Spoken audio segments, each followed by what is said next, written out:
Hey everybody, this is Jeff. I don't remember what I was gonna say. Oh, some of my audio is kind of scratchy and kind of, I'll be honest, a little shitty in this episode. It gets better eventually, but hopefully it's tolerable. If it's super terrible, email me and I'll try to work on it a little bit more. Or if you want to try your hand at producing. Engineering, mixing, all that stuff. Hit me up at greatandsecretknowledge@gmail.com and let's talk sound, baby. I don't know why I said that. I'm not Austin Powers, international man of mystery. Oh God, I'm dying here. This is what I'm like when I'm not podcasting. So there you go. That's a taste. Until we meet again, soldier. So bad.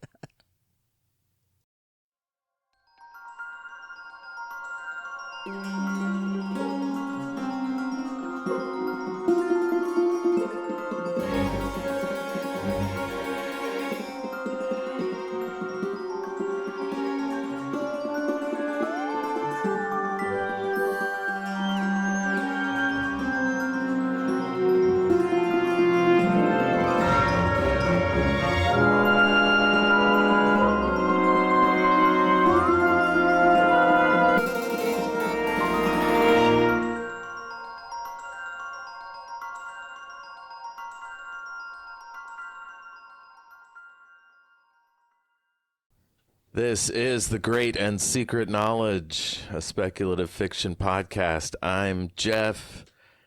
And I'm Sofia. Yes, good to see you, Sofia. Here we are.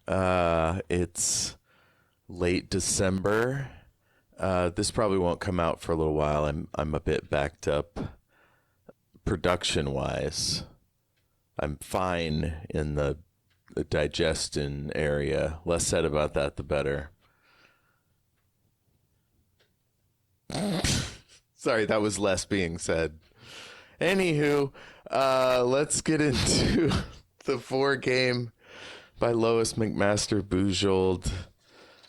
Sofia, last time,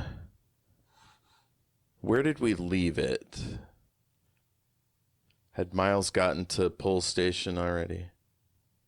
He was let off planet. And I think now we have jumped then from him at Barrier, and now he is on the ship closing in on the planet. So a bit of a time jump. Because as I said, the space travel is boring. There's nothing to say about it. We only sit in the rooms. Yeah, it takes days. There's just nothing going on. Miles smiled dutifully to show he took the hint. I'll be good, sir. Let me off planet. From ghost to goat. Was this a promotion? All right, so his new cover identity is Victor Rotha, procurement agent. He sounds like a pimp. The ship they got is real fancy. It's got all these whiz-bang doodads from Beta Colony. And I figure Miles is used to these Spartan military headquarters, hospital corners on the sheets. And here he's like a galactic, like he's fully living like a fancy trader, He's got a new outfit. It's like loose trousers, a Baton belt, whatever that looks like, and an Escobar and colorful shirt. It sounds terrible to me, but like maybe he's the height of fashion. Yeah, I think it's hard. Like you said, we don't know what is a sarong belt, but it doesn't sound like a great combination. Yeah. It might be great. Like I can't tell, having not seen it. At one point, he has a white jacket. Is that right? Like it's almost Miami Vice kind of. I wonder if he has flip flops. Is he wearing flip flops? Yeah, what? I don't remember if they say what kind of shoes he has on. He says that his bodyguard has the boots on. Yeah. So his Captain Ungari, is doing all the counting, all the military stuff, note taking, while Miles walks around and distracts everyone. We learn how messages are sent from one jump point to the next, which means that in some less populated areas, it could take days or weeks to get your messages. And in more populated regions, it can be hourly or even faster. So that surely that will affect how things go in the story at some point, right? Miles gets his orders, walk around and be conspicuous. Develop your cover identity. With luck, you may even pick up a contact or two who will be worthy of further study. Though I doubt you'll run across anything of great value immediately. It doesn't work that way. So ominous. Yeah. This guy is like the anti-James Bond. He's like, stick to the plan, business. Don't, don't do anything crazy. It's not a movie. And Ilian assigned Sergeant Overholt to be his bodyguard. Yeah. Overholt was dressed as informally and as eclectically as Miles himself, though with safety boots in place of sandals. He looked exactly like somebody's bodyguard, trying to look like a tourist. Much that sort of man small-time arms dealer Victor Rotha would logically employ, both functionally and decorative. He slices, dices, and chops. By themselves, either Miles or Overholt would be memorable. Together, well. Yeah, I love it. They're like a double act. So Miles is ordered to stay away from the militarized sections of the station, Paul 6, and those are going to be Ungari's territory where he's looking for gossip and things. Let's see. Miles thinks of it as up to date, not backwards like Barry R. Other than the constant threat of depressurization, it's pretty nice. And he catches sight of this blonde woman walking with two other guys, and she cuts a striking figure.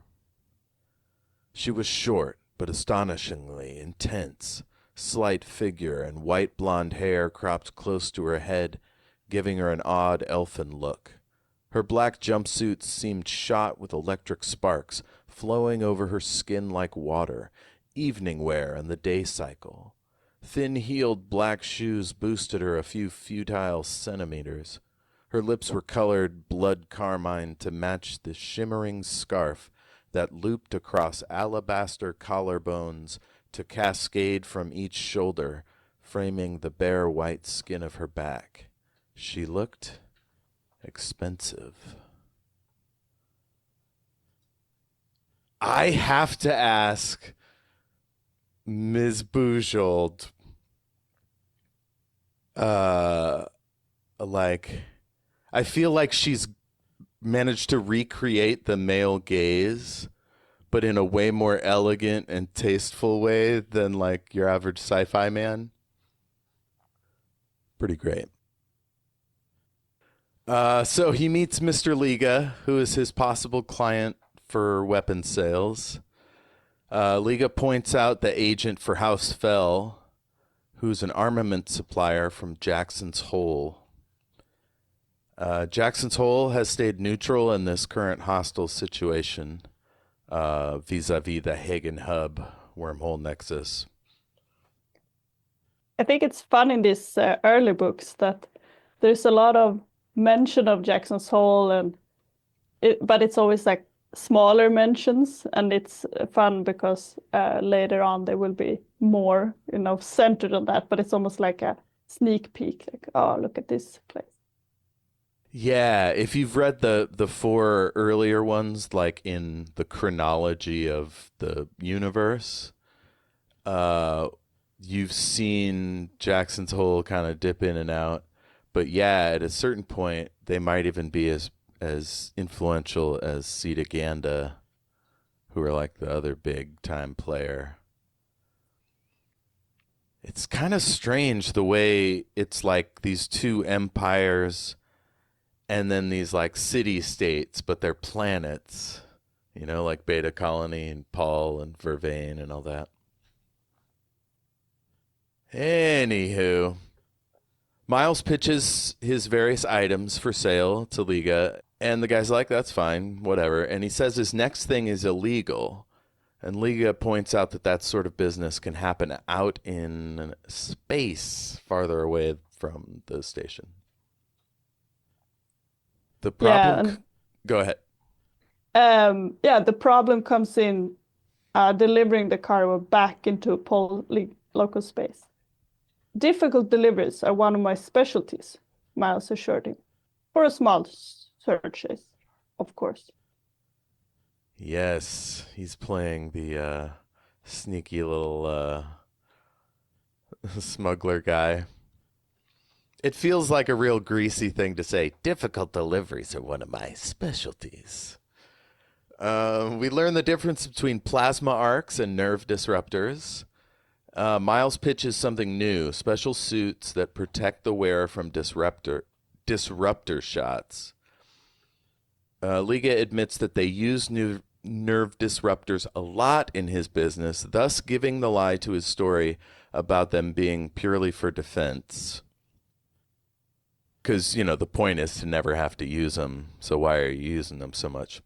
Miles gives him the video disc to share with his superiors. There, the hook was baited and cast upon dark waters. It was going to be very interesting to see what nibbled, whether minnows or monstrous leviathans. Liga was a fish of the Remora underclass, Miles judged. Well, he had to start somewhere.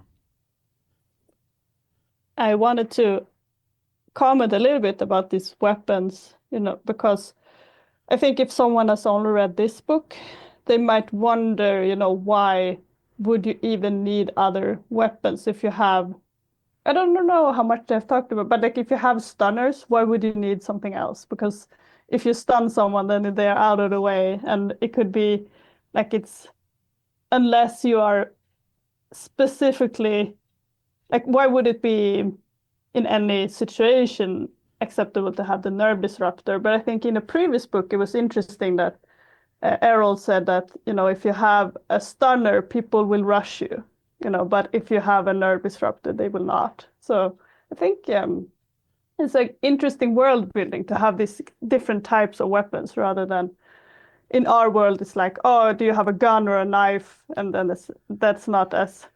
Yeah, a stunner is a huge leap forward. In Star Trek, too, I think it's why it's a slightly more fantastical version of the future where you don't have to like risk brain damage taking somebody down and not killing them or choking them out. Like the stuff we can do to knock people out is real dangerous and sometimes kills people. Yeah.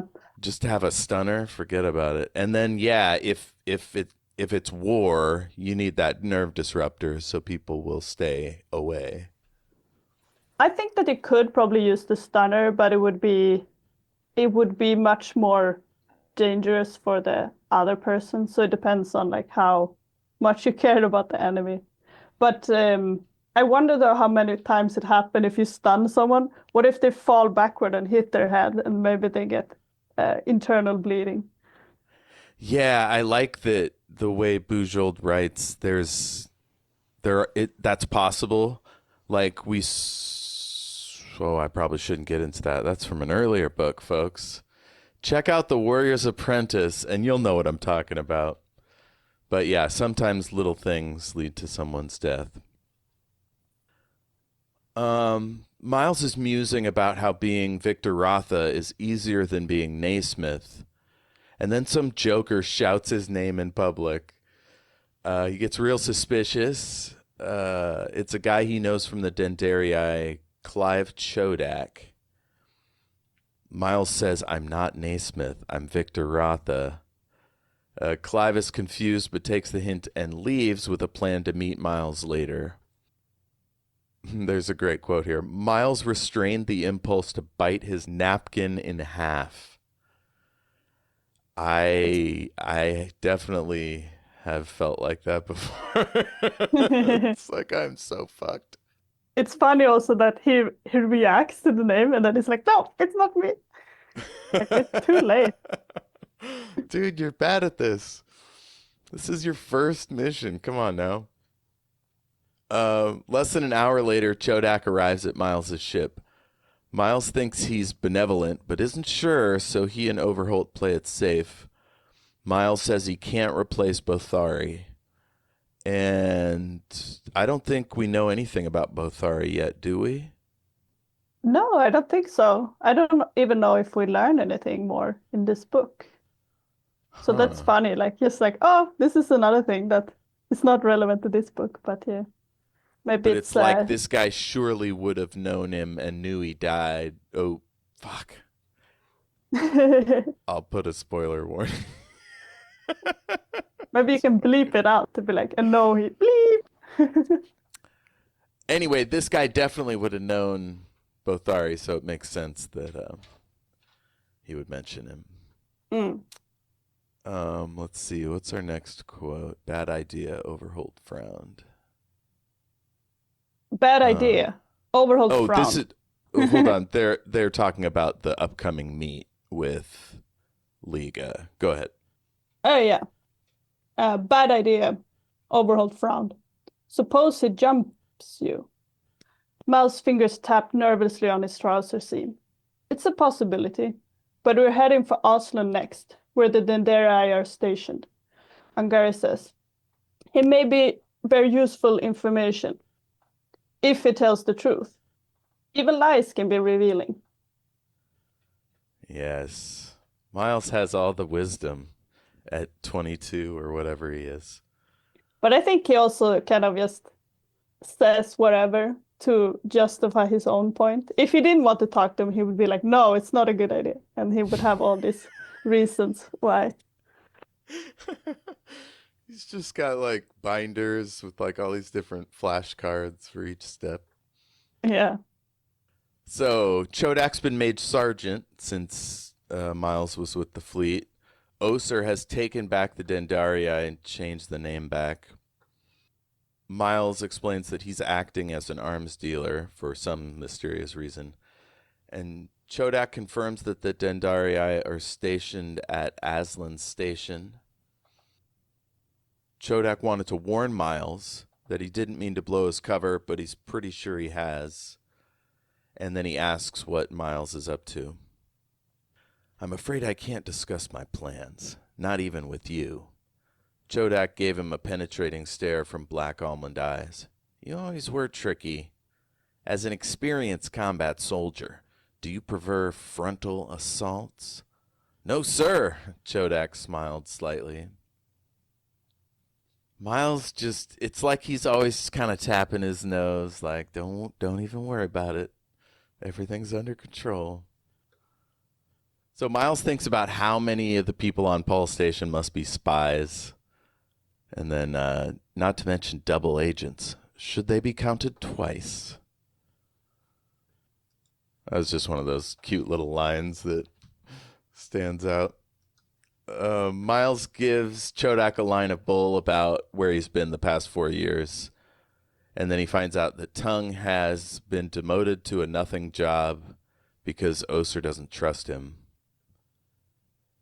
Chodak thinks he might need to kill the guy that's with him because he's an Oser man and it could get back to Oser.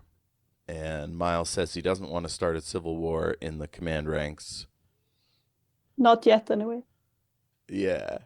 Clearly, Oser still has these irrational levels of beef with Naismith. Chodak says, but the side who originally contracted us to lost.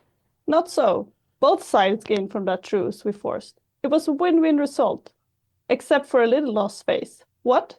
Oser can't feel he's won unless somebody else loses? Chodak looked grim. I think that may be the case, sir. Oh, God. I've definitely worked with people like that. So Miles is like, we all made out. Don't let Oser shine you on. Chodak leaves and Miles ponders Oser. Miles sat in the wardroom and nibbled gently on the rim of his coffee cup, considering certain surprising parallels between command restructuring in a free mercenary fleet and the internecine wars of the Barrier and Vor. Might the mercenaries be thought of as a miniature, simplified, or laboratory version of the real thing? Oser should have been around during the Vordarians' pretendership and seen how the big boys operate. I also think it's funny with Shodak in the previous conversation. He's saying that, oh, Oser said that you only were tricking us and that you were never a real admiral. And Miles is like, oh, what do you think?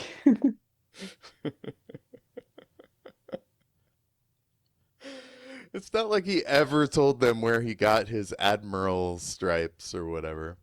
Mm. Miles thinks he'd like to be Naismith again, but Captain Ungari is not into it. So it doesn't look good for Miles' chances to ever be Naismith again. Ungari tells Miles to be Rotha again and go to the arms deal meeting with Liga. He wants to know who the guy's working for. And also, he wants to know when Aslan Station is going to be ready for battle. So Overholt and Miles go to the meet, and Livia New is there. She is dressed to impress, clearly trying to seduce Miles. She sits... Yeah, go ahead. Oh, just that she's the woman that he saw earlier. Oh, that's right. Yeah. Yeah, the hot lady with the short hair. About a little bit taller than Miles. Let's see. She gestures for him to join her on the seat. He asks where Liga is. She says she's taken over the meeting but won't say who she works for. Miles suggests House Fell of Jackson's Hole, and he lets slip that House Fell might be his enemy at some point, or has been.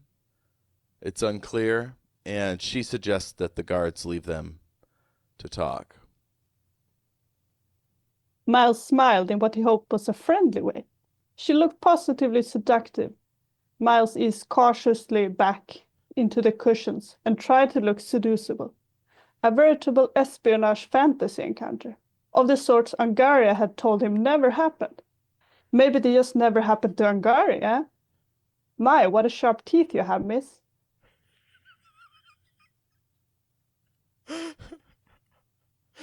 Like, was this what James Bond thought on his first day? And it's actually true? Man. You just want Miles to be happy.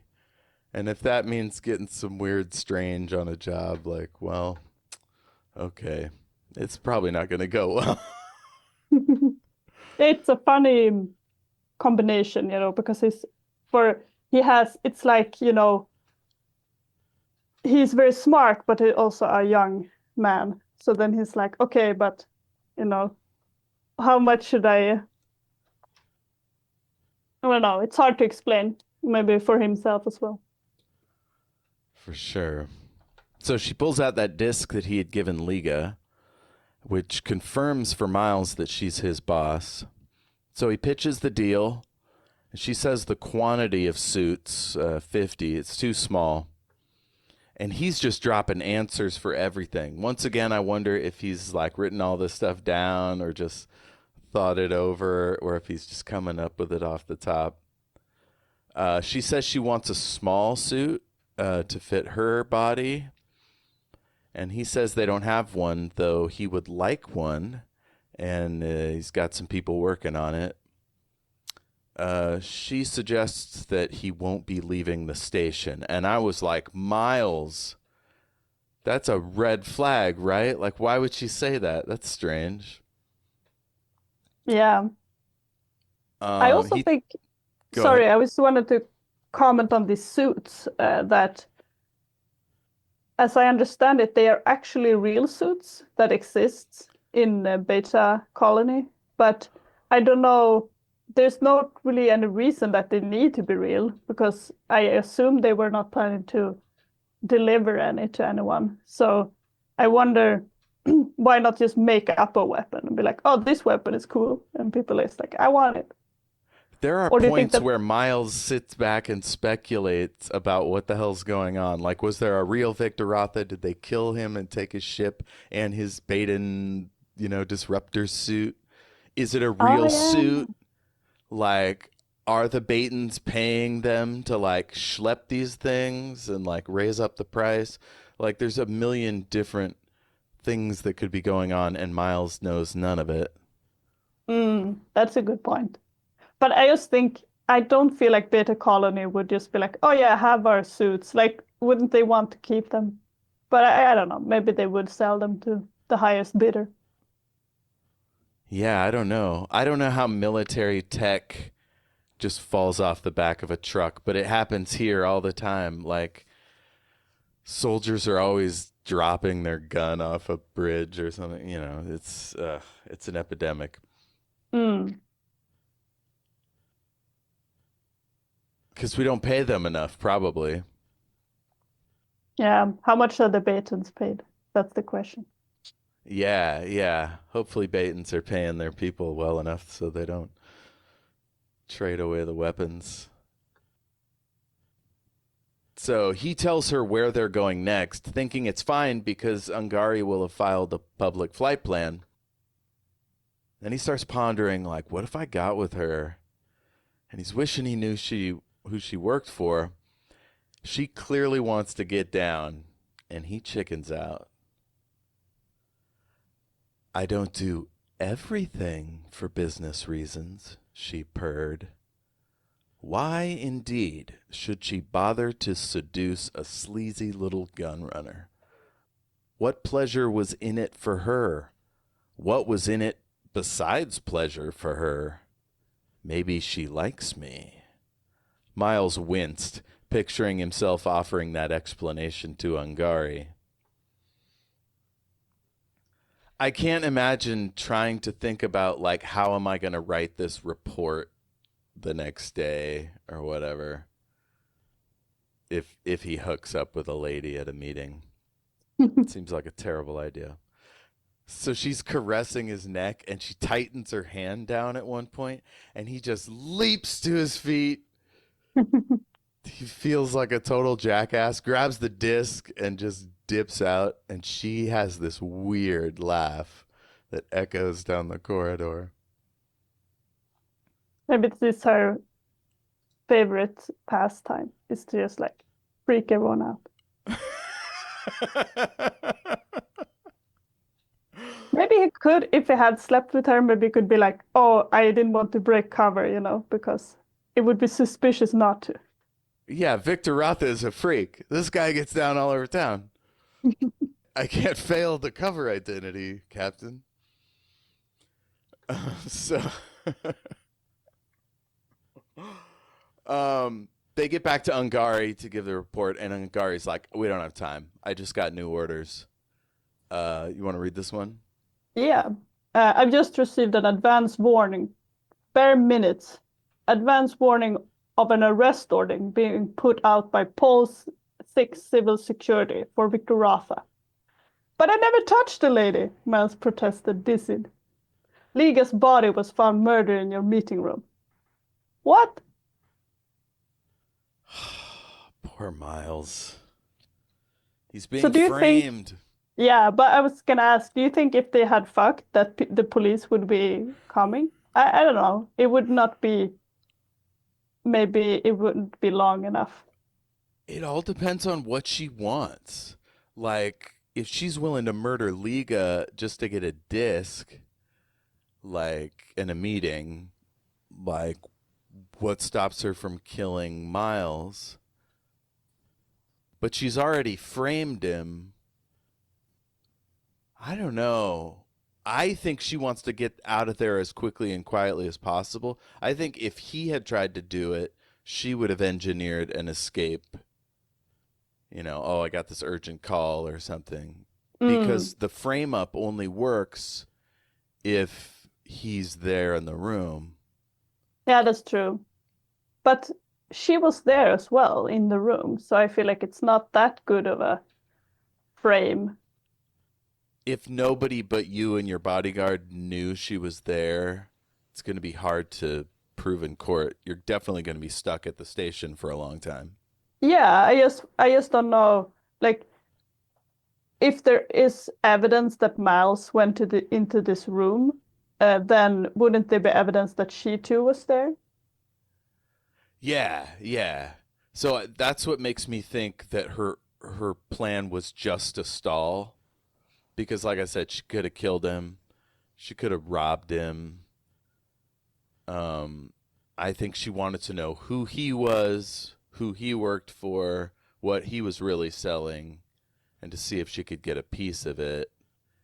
And when it was clear he was just as cagey as she was, I think she was like, yeah, I'll frame the guy. Maybe if the meeting had gone well and he had told her where his ship was so she could go get the suits, he might have not been framed. I don't know. Yeah, maybe. I don't know. Maybe she decided in the moment, they didn't have a suit for her. Maybe she thought, then this is just competition. I'm gonna blow him up. Oh my God. What if she's that fucked up? She's like, I'll go see if he has a suit. If he doesn't, I'll frame him. Whatever. Hmm. That's cold blooded. Oh my. I mean, I can kind of get it though. If you're like an evil killing person, getting your hands on one of those suits would be ideal. Killing person. Murderer? I don't know.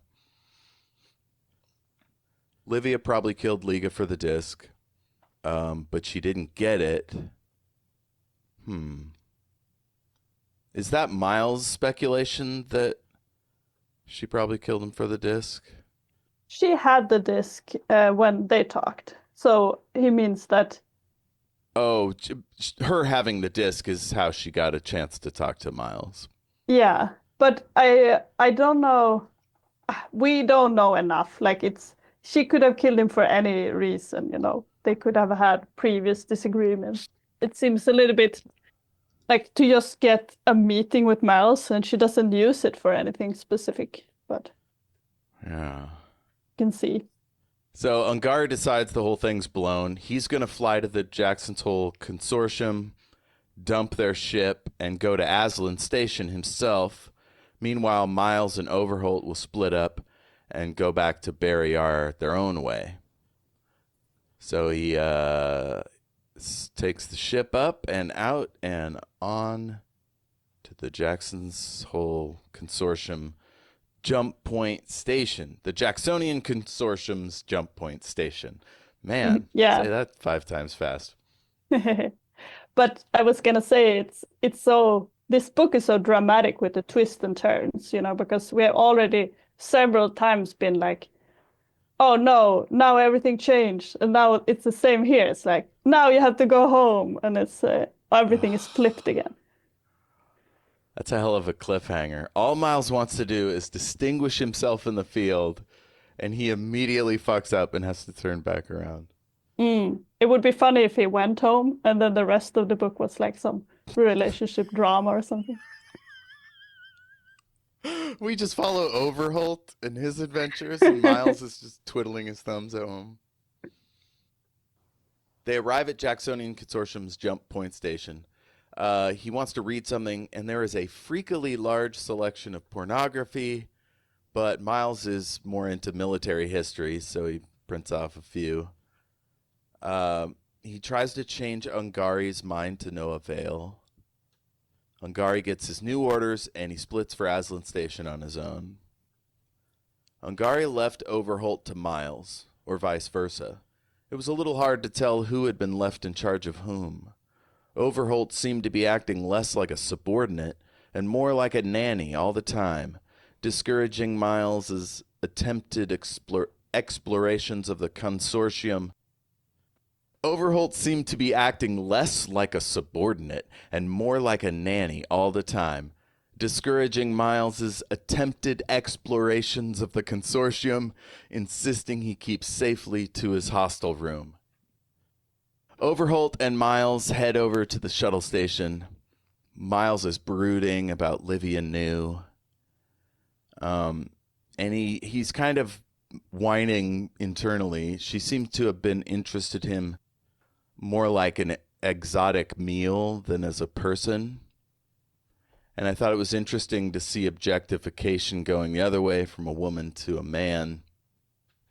And that's something I'd like to talk to Bujold about. I was also wondering if maybe it's the process for her rather than the person. Like maybe she would have treated anyone the same, and it's more like kind of about her actions rather than because Miles is kind of like, oh, what does that mean, like about me? And maybe it's not about you at all. Like maybe it would be the same with anyone. I love it when a main character isn't responsible, but he thinks he is. Like Harry Dresden's always doing that. Yeah, here's another quote. The light in her eyes had been more on the order of a gourmet contemplating an unusual hors d'oeuvre just presented by the waiter. He'd felt as if he'd been parsley sticking out of his ears. No, he'd had parsley, not he'd been parsley. Oh my God. That is so wild. I mean, it is true. Like, if you suddenly get that weird feeling for somebody that's unlike anyone you've been with before, like, there can be a charge or whatever around it. But if you're somebody that uses those wiles as part of your job, whether it's assassination or whatever the hell her job is, it may just be a thing she pretends to do as well. Yeah, that's my theory. I'm thinking that the reason that it felt off was because she's only like performing it. So then it's not like specific to Miles. It's just a general vibe. Yeah, like at best she's a sex addict or, or is just down to clown, whatever, but it's much more likely that she's a murderous seductress. So Livia impressed the hell out of Miles, and he's just thinking about her. Courtesan, criminal, spy, what was she? Above all, who did she belong to? Was she Liga's boss or Liga's opponent? Or Liga's fate? Had she killed the rabbity man herself? Whatever else she was, Miles was increasingly convinced she was a key piece in the puzzle of the Hagen hub. They should have followed her up, not fled from her. Sex wasn't the only opportunity he'd missed. The meeting with Livia New was going to bother him for a long time. Not as long as he thinks.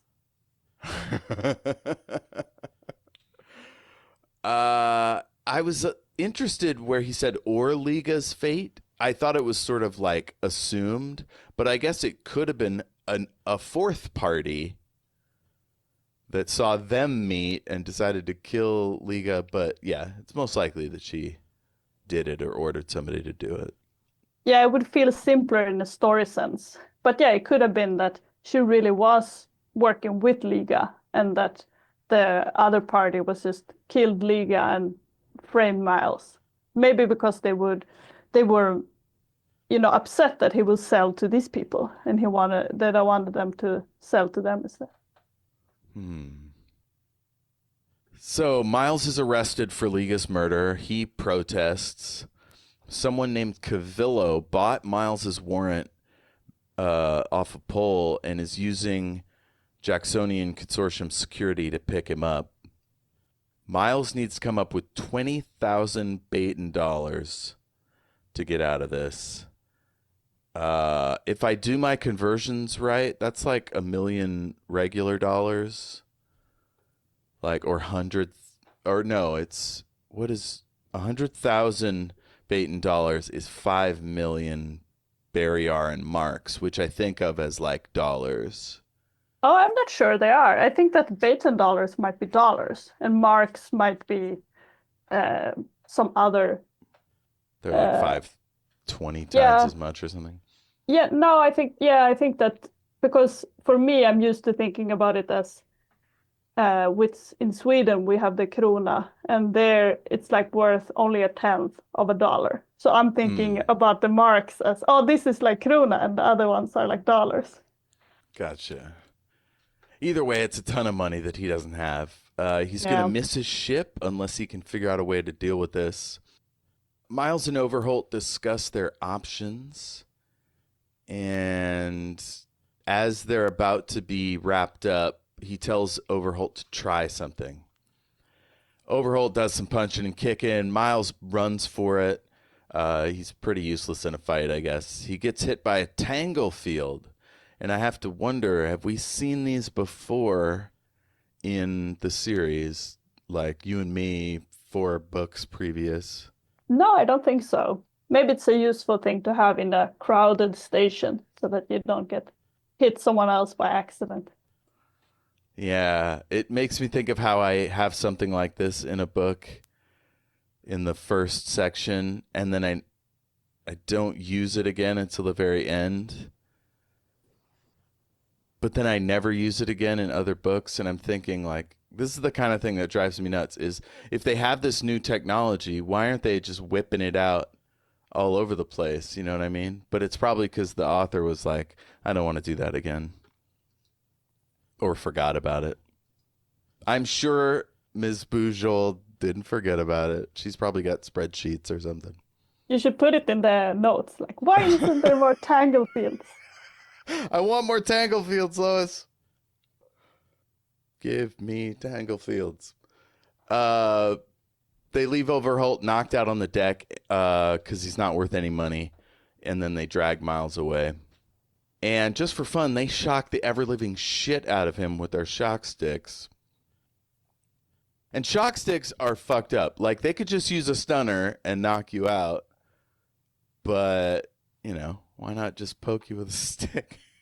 Yeah, that's true. There's no, you can easily be what do you call it? Incapacitated.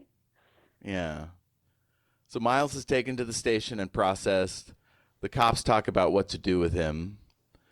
They fear for his health, so they put them, instead of putting him with general population, they put him with Marta's techies, whoever they are. And he thinks his leg braces might have amplified the shock. Yeah, sounds very horrible. It's like, is it like is it like electricity shock stick? So the electricity is like led by the If it's like a taser, I metal. think it like overloads your muscles, so they like tense and Mm, untense. yeah, I think so. But I agree, it's so like the whole point with the taser is to incapacitate, and it's like, no, we also want to hurt you a little bit extra.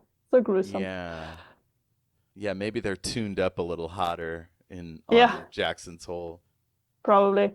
But I was actually thinking if we have a little time for a side thing about this chapter. Yeah.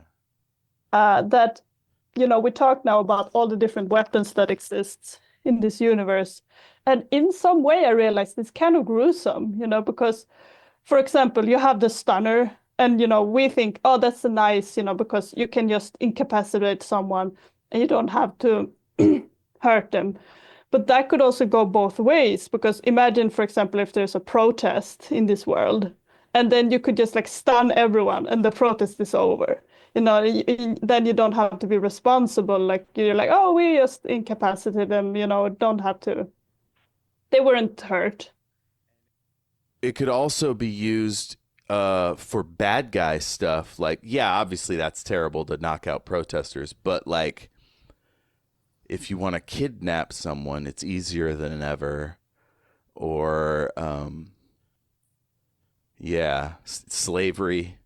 Yeah, but to me, this is not as concerning. Like, what I mean is that you have all these weapons that you can use to, to control people. And I think that in some way it's like more concerning when it's like you can control people without them being hurt, because then it means that you have much more of a excuse. You could like stun people in just in any situation and be like, oh, they were unruly. But because for me, I've been part of a lot of, civil disobedience, and then you could just like stun all of the disobedience. And I think that it's it has been and it is a big part of the people, that they can put their bodies in their line of different situations, and then it's like kind of like, oh, do you want to hurt us or do you want to let us stay here? And then if you have like this third option, you lose all of this, and I think it would be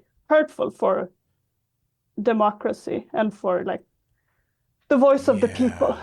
So that was just something that hit me. And what I mean with this is that we have all these weapons, but there's very little of the defense. Like we talk in this section, it's like they talk about, oh, we have these nerve disruptor suits, that can. Yes, there's no like force field generator to protect you from a stunner. No, and when we look at like regular guns, at least people are like, oh, you can wear a vest, a bullet vest, but we don't really see people be like, oh, okay, but I actually have this shield or I have this defense. And I just think it feels very uneven in the offense defense kind of.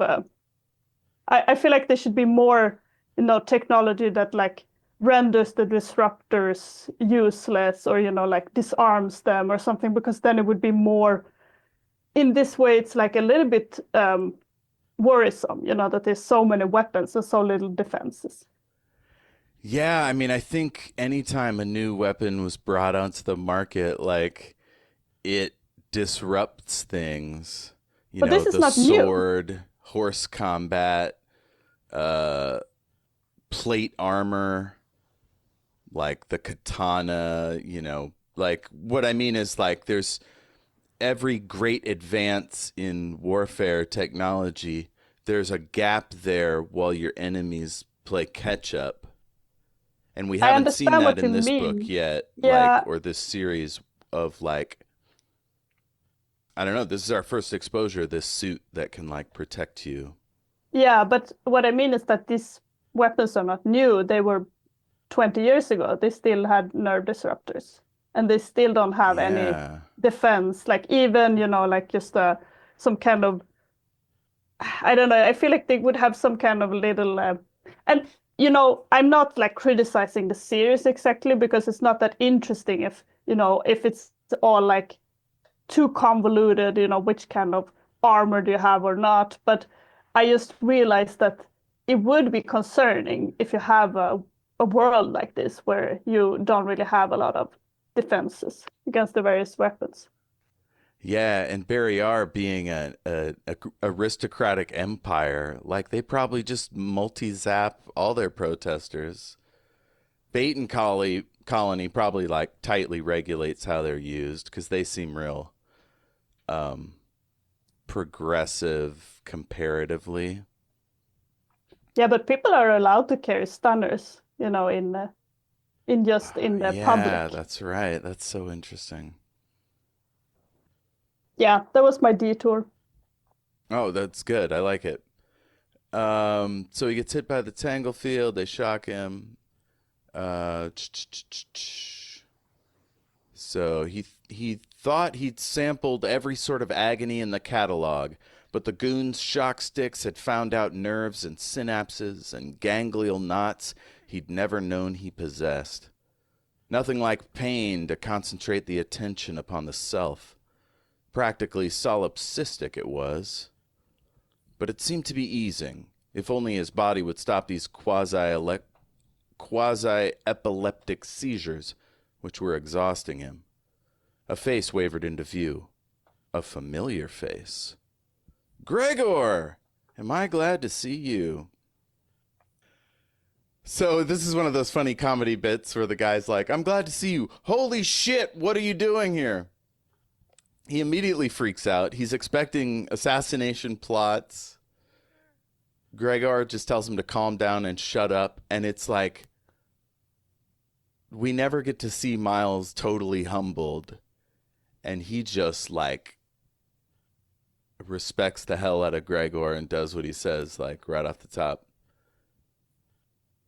Gregor looks like dog shit. they they share their aliases, and he wants to know. Miles wants to know how he ended up in this prison. Yeah, very understandably. So start it. Unfortunately, Unfortunately, all on my own doing. You remember that time we were joking about running away from home? Yeah. Well, Gregor took a breath. It turned out to be a really bad idea. so he says they are coming to get us in 5 minutes, and Miles is like, "Explain." Gregor says the captain of the ship that he was on didn't pay him and dumped him on the station penniless, and so they picked him up for vagrancy. And he says Jacksonian law is insane. They were apparently making a deliberate sweep, press gang style. Seems some entrepreneur is selling tech-trained work gangs to the Aslanders to work on their hub station, which is running behind schedule. Miles blinked. Slave labor? I like that when people are adequately disgusted by something. You know. Our main character should be at least against slavery. I think it's also that you have all these different cultures, and even though Barrier is very backwards, there's still a little bit like, oh, at least we're not like these guys. And like it can be a little bit, it's not totally simple, to say, okay, this country is like the best in every way, and this country is the worst. It's like rather a little bit of a mix. Yeah, every country has its downsides. Like, yeah, we legally, you aren't allowed to enslave people in this country, the United States. But we've had court cases about like growers in Florida enslaving migrant workers. So it has happened. And then it, of course, is happening around the world. A lot of times with our basic like say so or assistance. Not necessarily our government, but whoever they're. We have proxies in all sorts of different ways. Yeah. So they're taking Gregor, so they have to act fast. They talk to this guy, try to convince him to make a swap for his clothes and ID. And this guy is so freaked out by whatever they got going on that he chooses slave labor over door number 2. And I just got to say, bro, slavery should always be the last option. I can understand, though. He's like, why do you want to get out of it? Why would you choose the slave labor? Yeah, I mean, on Jackson's Hole, maybe there are worse options than slave labor. Slave labor. So Miles gets down on his knees to beg the guy, and I was like, oh, something's going down. And then whack, Gregor brings the hammer. Gregor, oh, you can get this one. Oh, yeah. Gregor, perfectly placed, pounced. He grabbed the man around the neck in a neat choke and flipped him over the side of his cot, out of sight. Thank God the barrier aristocracy still insisted on military training for its science. Yeah. So I think we've talked about this. Theoretically, royals are supposed to train in the military so they're ready to defend their nation or whatever. But I can't imagine they are that involved or get into like important engagements since their very loins are the future of your nation or whatever. Yeah, it must be a weird combination here that they have actual wars and they are like, he's technically, do you think he is like the commander in chief then? Like if there is a war, he's like, he is the one that's supposed to make the decisions?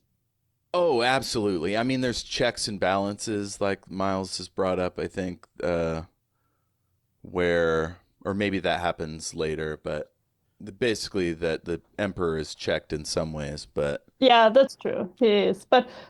but still, yeah, he'd be in charge of the army and navy and But all he that. would only, imagine he would only be in charge of the planet army. Like if there was a war, for example, oh, we're going to war with Komar or something. Do you think he would be on the ship going to Komar, or would it be like, oh, I'm back in the planet and you can go for me? In the series, we've heard of that happening, but I don't know if they've told us that yet. No, that's true. But I don't know. I guess in this situation, like if for example, with Gregor here, if there was a war with Komar, I don't think that he would be in it in the situation. I think they would be like, no, you don't have air, you have to be at home, and he'll be like, okay. Yeah, he does trust Ilian and Errol Vorkosigan. So if they told him not to go, he probably wouldn't. Mm. So Gregor lays this poor guy out. They switch outfits. He hides his body under the bed, and they get hustled out and sent to a ship. And Mm. Miles is still freaking out. What if this damned ID has a locator? Miles thought suddenly. At the next drop tube, he shed it. The little card twinkled away into the dim distance, silent and unnoticed. A docking bay, a hatchway, the brief weightlessness of the flexible docking tube, and they boarded a ship. Sergeant Overholt, where are you now? So Gregor and Miles get a room to themselves by bullying anyone who comes to the door. They are so simpatico. Um, yeah, it's fun to. They're almost like brothers, or maybe are like brothers. I'm not sure. Gregor is clearly in charge. Or is he? So Gregor is afraid that he killed that guy back in the cell, and Miles is like, nah, he was still breathing. And I find him sanguine, like about the guy's possible death. Like he doesn't even really think about it. It's like it's almost like in war, if you have to kill somebody to stay in the fight, like that's just part of the deal generally. But also intelligence work in certain circumstances, James Bond, whatever, like authorized to kill, uh, license to kill. That's what it's called. Yeah. Um, and maybe your emperor being lost out in the middle of nowhere, uh, death is just fine. Getting him back home is the most important thing Yeah, I think because it so. could start a war with Komar, the collapse of the government. Like it's a big deal. Yeah, Miles is more maybe set on the goal to get him back, and Gregor is just like, oh, what if I killed someone for the first Yeah. time? And he's like, "Weren't you sent to find me?" Do you want to read Isn't Ilian? Oh yeah. Is an alien behind you? Not as far as I know. I thought you were in the aliens department now.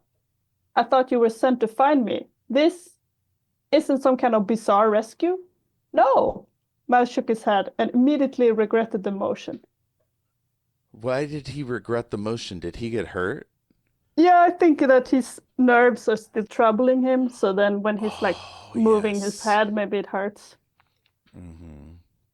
So Gregor tells the story of his terrible trip to Komar. He got pretty drunk. It was after midnight. I couldn't sleep. I was leaning over the balcony and thinking, if I toppled off. Gregor hesitated. It would be quick, Miles supplied dryly. He knew that state of mind. Oh, yes. Gregor glanced up at him and smiled ironically. Yes, I was a little drunk. You were a lot drunk. I mean, what do you say? Suicide. Let's clink our glasses. Hey, we both thought about it. You actually tried it. So Gregor jumped. He didn't make it all the way down. He grabbed some plants. Then he climbed his way down, wandered around the city. Oh, I've got a quote here. I went over. Yeah, it's the same one you summarized, but maybe it's Yeah. I felt better to free go on as the if I next one. had died. That's why I wanted to read that. Mm. As if I had died. That's so wild. I think that's a thing that can happen after you have a near death experience. Like I've had a few car accidents that felt like I was like this close. Like my head was near the glass or whatever. And yeah, it's kind of like, oh, the weight's lifted. Like I'm living on borrowed time, you know? I could just Hmm. enjoy the rest of my day. Yeah. Some people in a Discord, they were complaining about this part, or maybe not exactly complaining, but they were like, wait, where is the security? Like, why is no one guarding this balcony? Look, it's like the Emperor's balcony. What if someone climbed up and went into his balcony? But I think like maybe if I were to make uh some kind of hand wave, maybe you could have some kind of sensors maybe, and they're like, oh, this is only Gregor, so it's fine. But then if someone else came in, they would sense it. But I do think that someone would watch this balcony, right? You would hope. Yeah, maybe just, sometimes security plans break down. It seems unlikely, but it I almost wonder if she didn't do it that way to give you the hint of like maybe security plan was changed by some nefarious figure to facilitate something, but it certainly wasn't an attack. And who knows if their emperor is going to try to commit suicide unless they've got some weird machine that makes you gloomy. No, but that's not what I'm saying. I'm saying like there should be security on like watching the balcony because people Right. could climb into the balcony. Absolutely.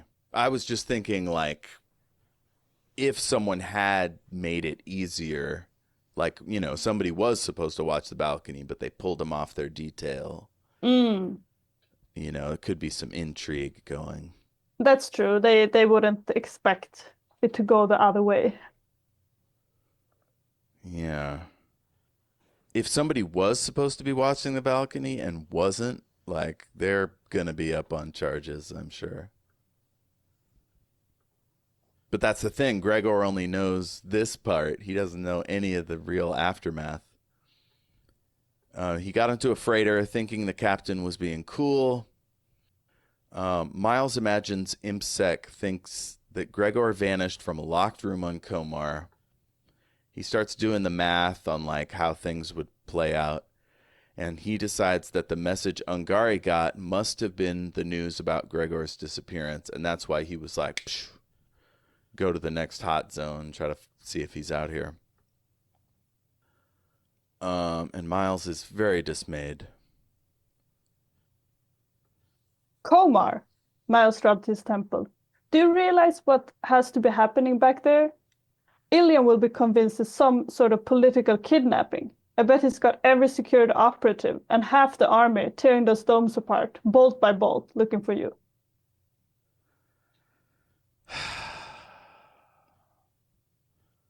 God.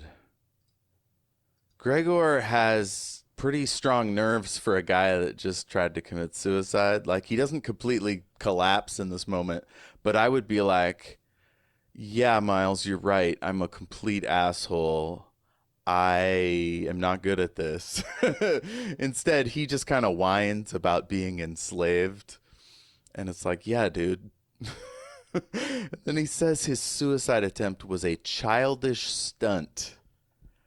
And I was like, ooh, dude, Miles, I don't know about this one. And Gregor is clearly, he is not happy about that. Just in our more progressive present, I think a lot of us know that that's not the right way to approach such things. Yeah, I wonder also, Miles is not the best person to talk with this kind of thing because he would just be like, forward momentum. And it would Oh not be yeah, very yeah. fair. All his military conditioning, his dad's drilling, like, yeah, he does. Plus, like, Gregor's got a normal body and is the damn emperor, and like obviously has tons of privilege that Miles didn't have. So of course he's gonna be like, this asshole. What is he doing? Like, he has so much to live for and he's throwing himself off a balcony. I suppose, I don't know, we will get to more of this, but Miles knows that it sucks to be the emperor. Like he's never been like, oh, emperor is so great to be.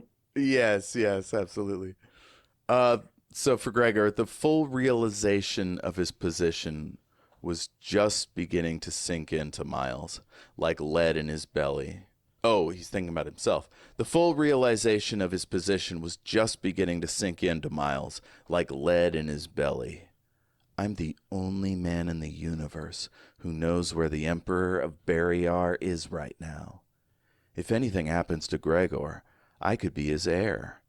In fact, if anything happens to Gregor, quite a lot of people will think I.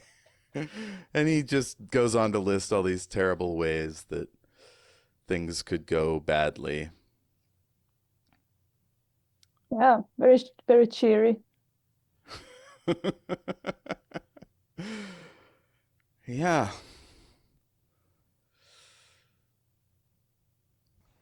This is a pretty good last paragraph. Miles was an ImpSec officer now, however junior or disgraced. An ImpSec's sworn duty was the Emperor's safety. The Emperor, Barrayar's unifying icon. Gregor, unwilling flesh pressed into that mold. Icon, flesh, which claimed Miles's allegiance? Both. He's mine, a prisoner on the run, trailed by God knows what enemies, suicidally depressed, and all mine. Miles choked down a lunatic cackle. I don't think I've ever just cackled by myself alone. Oh, I guess he's with Gregor. I wonder what. We don't get Maybe it, just but stop is Gregor laughing. like, are you laughing at me? What the fuck, bro? I feel like he's like facing a corner or something. It's like Oh, shit. Well, pretty good couple of chapters. yeah. I did not expect to see the Emperor out here in the middle of nowhere. Yeah. Uh, I remember the first time I read this book, I actually didn't like it. Uh, and the only thing I could remember from it in hindsight was like, oh, Gregor runs away. That was the only plot. So it was kind of funny that like now we get to the one thing that I could remember the first time. That's fun. Oh, man. And I also wanted to say that the previous chapter, the one when Gregor visit Miles in his confined quarters, then when we first see it, we just feel like it's a little bit of just a, I don't know, social visit or something, but it's really about setting up Gregor for this book because we see him now again, and then we really understand his mindset and like where he was coming from. That's so strange. I always thought about this as Miles' book, or Miles's book. But in many ways, it's like how Star Wars is R2D2's story, that this is Gregor's story. You know, like Warrior's Apprentice, that's definitely Miles's story, right? Um, but also there you've got Bothari, you know, so yeah, it's like she has this little B plot character that everything hinges on. Yeah, Mm. I think you're right that at least from what we've seen so far, there seems to be much more of a conflict for Gregor than for Miles. Miles is more of a outer conflict, but for Gregor, it's like he has some inner conflict, I suppose, and like some unresolved issues. Yeah, he's got some demons. He's going through a lot. This would be a good time to mention, folks, if any of you listening are in crisis, please seek assistance. Talk to a trusted friend or family member. And there's probably a phone number to call in your area, you know, for immediate assistance. In this country, the United States, it'll probably cost you thousands of dollars, but hey, I don't know what to tell you. Stay on top of your medical needs. I don't know. Ugh. Sorry. I can't talk about the healthcare system. This is about Miles and Gregor. You will go on a detour being like, what is the healthcare system in this like slave situation?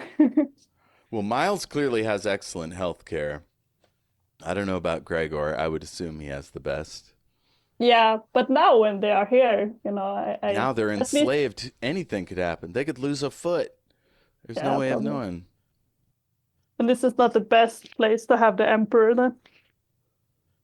Yeah, like what if he got an infection, you know?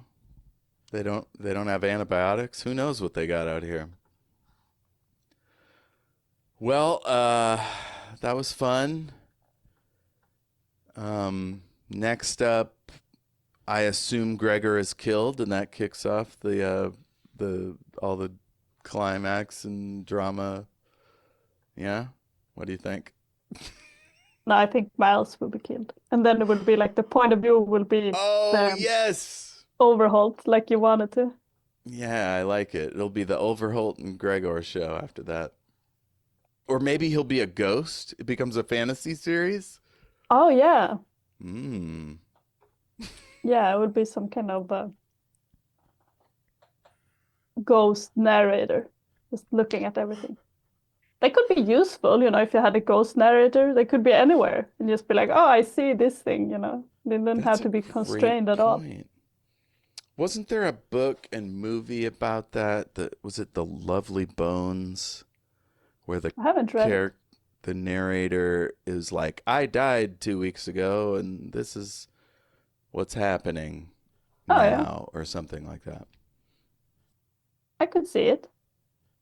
I didn't actually see the movie, but I heard about it. But yeah, ghost narrator is great. There's Dresden Files with a ghost. Um, I won't tell you which one or who's the ghost, but yeah, check out that series. I feel like I mentioned the Dresden Files thrisely every episode, whether it's relevant or not. Recommendations. You got anything you want to tell people about? Nothing similar to this, but I was reading The Bean Trees. I just finished it last night. And it's actually really great. It's not at all fantasy or sci-fi, so maybe not the right for this crowd. But it was like just a really, I don't know, like cozy book, even though actually there are some of the topics are very heavy and dark, but it's about this woman, like really two different women who are from Kentucky and they meet in another state. And it's like take place in the 80s in America. And I don't know, it's hard to summarize, but it's just about their lives and kind of like them getting to know each other and having to deal with some different like relatives and take care of their young children. And I think it's like they really capture a lot of them. Like they talk a lot about the weather and nature and such. And it feels maybe it's because it's winter here in Sweden, but it feels very nice vibes somehow. That sounds great. The bean Yeah, trees. yeah. It takes place in what is it now? Yeah, Tucson, Arizona. It's the setting. Cool. Sorry, I'm trying to find out. I knew I needed to recommend something. Maybe I wrote it down in my notes. To-do list. No, that's not it. What was I just watching? I was just watching Altered Carbon, but I've hyped that before. It's fucking great. The last season of Lower Decks, Star Trek Lower Decks, it's a cartoon show. It's super funny. They just had their finale show wrap, and it was absolutely incredible. I recommend everyone watch that show, and I'm just so happy that the creators made it and they ended it well, and I hope they make some cool stuff in the future. And maybe they'll have some movies. Like, I don't understand how the business works anymore, but it seems like a lot of streaming services make little movies, so maybe they'll make one. It's weird being a fan of something that isn't like big and mainstream. You know what I mean? Like they made those Star Trek movies in 2009 when there was no Star Trek on TV. And then by the time they started the shows again, they were on streaming. So it's like, yeah, I don't think they have the power to make a big movie. But who knows? If they do, it should be Lower Decks because it is funny as hell. The animation is beautiful. So yeah, check that out. Paramount Plus if you're in the States. I'll cut out this long pause.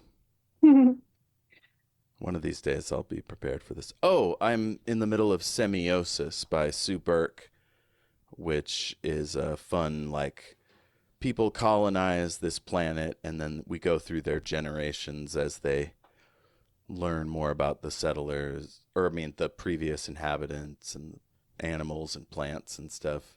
And then they have their own dramas. There's a sentient tree. So, yeah, it's got a lot going for it. Check that out.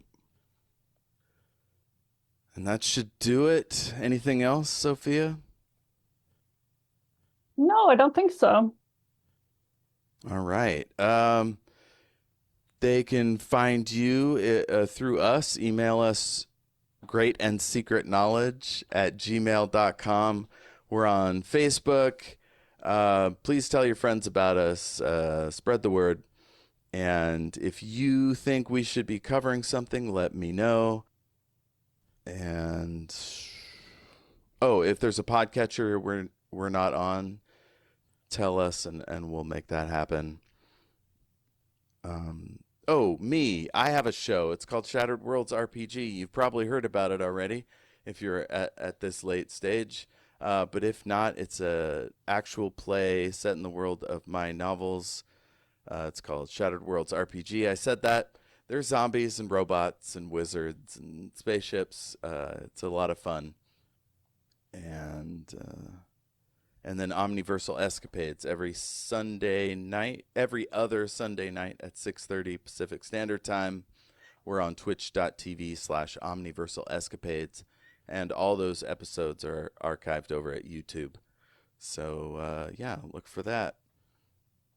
I think that'll do it. So until next time, develop your cover identity. I don't know. That was a short one. We will ask for your homework back to tell That's you right. about your cover identities. Indeed. The hook was baited and cast upon dark waters. Not bad. You always were tricky.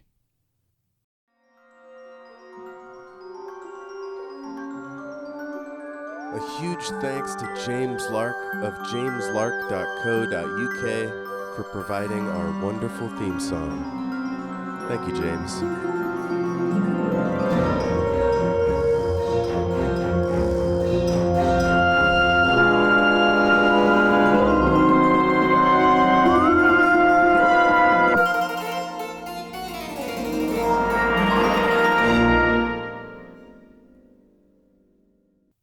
She has a way with words, huh? Good old Lois. Insisting he keep... Fuck this sentence. You got me, Bujold.